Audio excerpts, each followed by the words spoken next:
Money made, that's all I do is get money. Today is a rose gold day, as you can see. Arnold Schwarzenegger, limited edition AP, all factory. 1.8 million right here. Things didn't go right, took a loss. I took a heavy loss, actually. But nothing can hold me back. On the regular, talking about real estate. Well, lately, I purchased 62 apartment buildings in New York City. The boxing world was completely rocked when reports surfaced linking Floyd Mayweather to an alleged financial collapse and a staggering $42 million scandal. For years, Floyd has been known as the untouchable symbol of wealth in sports, flashing private jets, luxury cars, and endless cash online. Money Mayweather built an image of unstoppable success both inside and outside the ring. But now, that same man is suddenly at the center of headlines that feel almost unbelievable. In his first public reaction since the rumors exploded, Floyd finally spoke out, mixing denial with frustration and even an emotional appeal to those watching.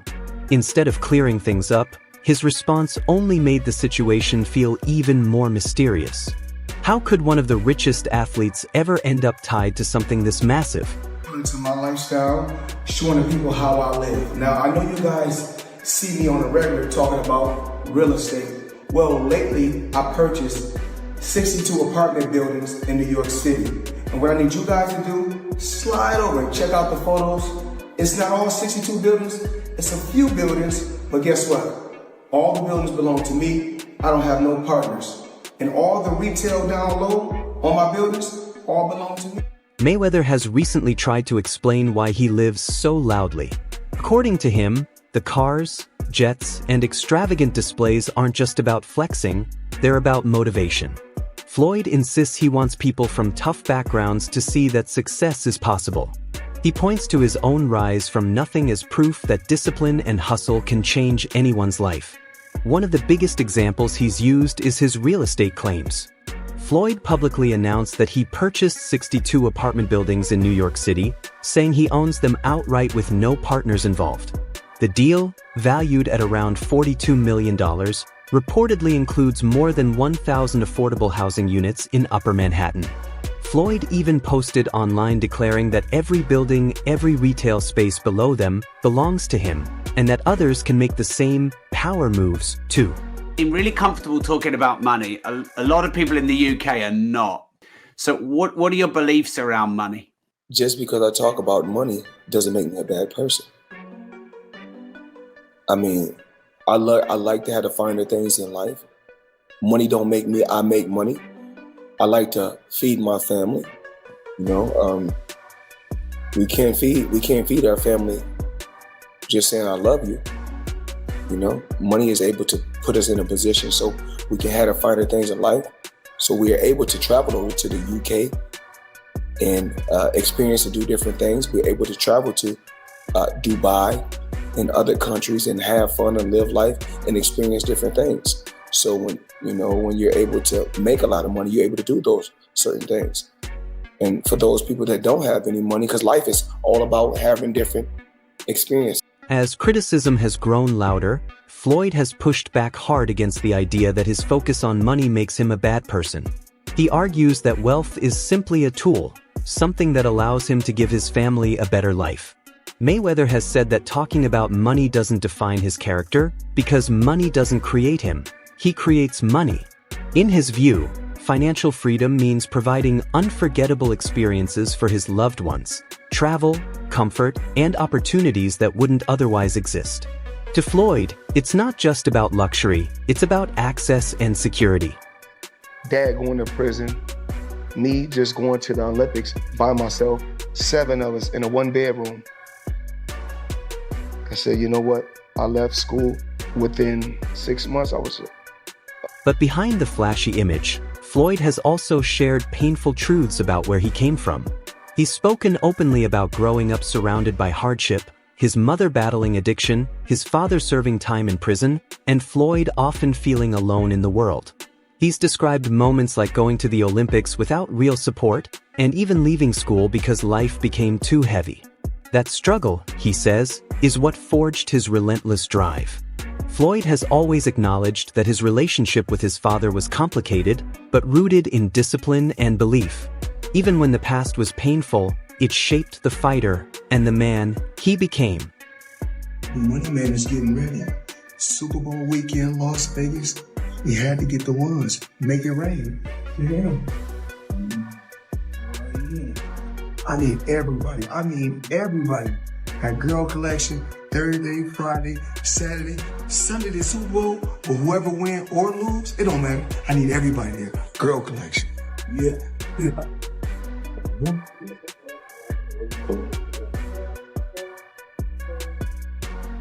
There's no denying Mayweather's greatness in the ring. He retired 50-0 with 27 knockouts, capturing world titles across 5 divisions. From 1996 to 2017, Floyd built one of the most dominant careers boxing has ever seen, defeating elite names like Manny Pacquiao, Oscar de la Hoya, and Canelo Alvarez. His final professional fight came against Conor McGregor in 2017, where Floyd stopped him in the 10th round, surpassing Rocky Marciano's legendary unbeaten record. Outside the ring, Floyd became a business powerhouse by promoting himself and keeping the profits.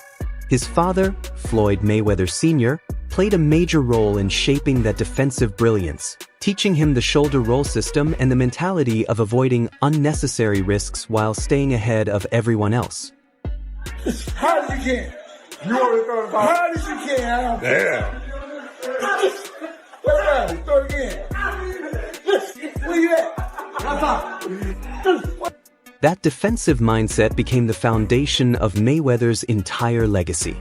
Under his father's guidance, Floyd wasn't just winning fights, he was mastering the sport's smallest details.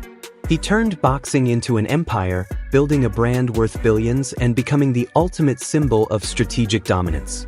The father-son bond, forged through years in the gym, was a crucial part of what made Mayweather's rise so unprecedented.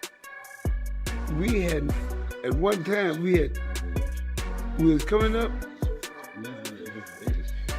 we have never had an argument in our life, me and him. Then we had an argument on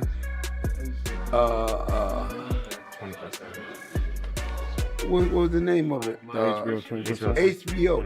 We was on HBO. Then another time we argued over by the car. I'm saying, man, what is all this about now? I'm just saying, you know, and we never had no argument. All of a sudden, I don't know. I'm just telling you, man. It is or it ain't. Sometimes, you know, hey, when people get, it ain't about me training or anything like that. People get money, man. Things change. I don't care whether it's your father, mother, whoever. Father, mother, brother, sister, name it. You know, if sometimes when people get money. Stephen A. Smith has also been one of Mayweather's loudest critics in this area. While Smith understood the McGregor fight because of McGregor's combat background, he's been harsh about exhibitions against non-boxers. Smith believes these events cheapen the sport and allow people who haven't earned it to share the ring with a legend. In his view, Floyd is risking the honor of his undefeated legacy by chasing paychecks over meaningful competition. Smith has also spoken about witnessing Floyd's extreme lifestyle firsthand. One of the most jaw-dropping symbols of Mayweather's wealth is his obsession with luxury cars. Reports claim Floyd owns over 100 vehicles, from rare Lamborghinis to customized Bugattis. His garage alone represents a level of excess most people can't imagine. But now, with allegations of a $42 million real estate fraud and questions surrounding his finances, Floyd finds himself at a crossroads. Once praised for both boxing brilliance and business savvy, he's now facing growing skepticism about whether his lavish image reflects true stability. Critics like Stephen A. Smith and even 50 Cent have suggested Floyd may be working overtime to maintain appearances as scrutiny builds. The public is watching closely, wondering how this chapter will impact the legacy of one of boxing's most famous figures. Third, having any real kind of boxing background. I did not see the fight, although I heard he lost every round and Floyd Money Mayweather was whipping him pretty good. I was not there. I did not see it. I do not know. Here's what I do know, which is where my disappointment comes from. When you are as great as Floyd Money Mayweather, everybody doesn't deserve to be in your space. I know you like to make money. You're never going to stop making money. Very, very few people on the planet know how to make money like you know how to make money. But some of this stuff has got to stop. You want to get Conor McGregor in the ring for an exhibition match? All right, that's fine. You know, Conor sold that. It was great marketing. He's not a boxer, but hey, he was a knockout artist in the UFC. I get it. John Gotti III, I don't know anything about him. I'm not trying to disrespect him. And yes, I'm being smart. I'm not trying to disrespect the grandson of a mobster. Fair enough.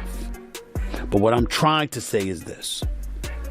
When you're great, when you're elite, not just anybody deserves to be in your pristine space. And what I mean by that is I'm not talking about on the street or anything like that. Boxing is your thing. Mayweather has also admitted that his business mindset is built on risk. He doesn't play it safe. He takes chances on investments most people wouldn't understand. Floyd has openly said that many of his ventures fail, but he's willing to lose big if it means hitting something even bigger. One of the most famous examples was in 2006, when he paid $750,000 to buy himself out of his top-ranked contract. That gamble gave him full control of his career, eventually leading to hundreds of millions earned from mega fights against names like Pacquiao, McGregor, and Canelo. Floyd's wealth displays have always been part of his brand, but critics like Shannon Sharpe have questioned whether the constant obsession with showing riches masks deeper financial instability or distracts from long-term planning. The more scrutiny grows, the more people wonder whether Floyd's empire is as solid as it appears. Make sure to subscribe to the channel.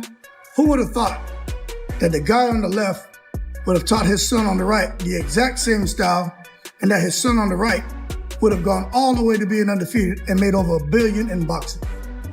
Still, many critics remain skeptical of Floyd's post-retirement choices. Shannon Sharpe has repeatedly called out Mayweather's exhibition fights, especially bouts like the one against YouTuber Logan Paul. Sharpe argues these matches feel more like entertainment spectacles than real boxing, and that they risk damaging the respect Floyd earned through his legendary career. Floyd, however, has been unapologetic. He's openly stated that his focus is on generating wealth, even saying currency over legacy. To him, these exhibitions are simply another way to capitalize on his fame and continue making money on his own terms.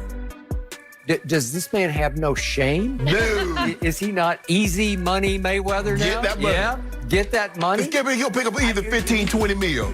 He was a highly respected champion. Still He is. dominated the sport. Yes. Greatest defensive fighter ever. And you're going to stoop to this? Yep. It's not even the right Paul. It's not Jake Paul. It's the older we get brother. the brother. We get the brother. He's then. easier. Look, I was like, I started with the moment Nate Robinson hit that canvas face first. Yep. I'm like, who can we nominate as an athlete to get our get back?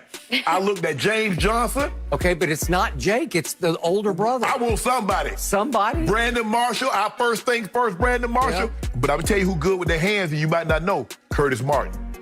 So what? And we want our get back. That's what. So you want Curtis Martin to fight Jake Paul I now? wanted to fight something. We go get our get back. Y'all not finna have bragging rights. This isn't even a fight. Nope. This is an exhibition. No, I know what happens. How low can you go? I know you over there. You're like, yeah, we got it. You know, no. We go get our get back. This for the culture. We gotta represent. Money, represent. Represent? Yep, lump him up. You represented against Conor McGregor, and it was a worthy fight. That's It okay, was we'll actually a battle. We gonna lump him up. Yeah, we gonna lump him up. Put a patch over his eye, say closed for the weekend. Even with fame and fortune, Floyd's work ethic never disappeared. Unlike many fighters who lose focus after becoming rich, Mayweather stayed obsessed with training, often starting workouts before sunrise. For him, it was never only about money, it was about being the best. His father always believed greatness was inevitable, and Floyd's discipline proved it. But wealth also changed their relationship over time. Floyd Sr. has spoken emotionally about how money can strain family bonds, recalling moments when they were inseparable and later periods filled with tension and public disagreements. He admits that the distance hurt deeply and that sudden affluence often reshapes priorities in ways families aren't prepared for. Floyd went from being like a really exciting pressure fighter and had a bunch of hand problems to like Money Mayweather, start talking just boxing people's faces off. No more hand problems, much more money. Yeah, I love what he's doing too, beating up these YouTube guys. It's great. I love it. It's so funny that these guys are willing to get beat up by him. Well, I think they're all... So what do you think? Is Floyd Mayweather still making genius business moves? Or has he drifted away from the discipline that once defined him? Drop your thoughts in the comments below.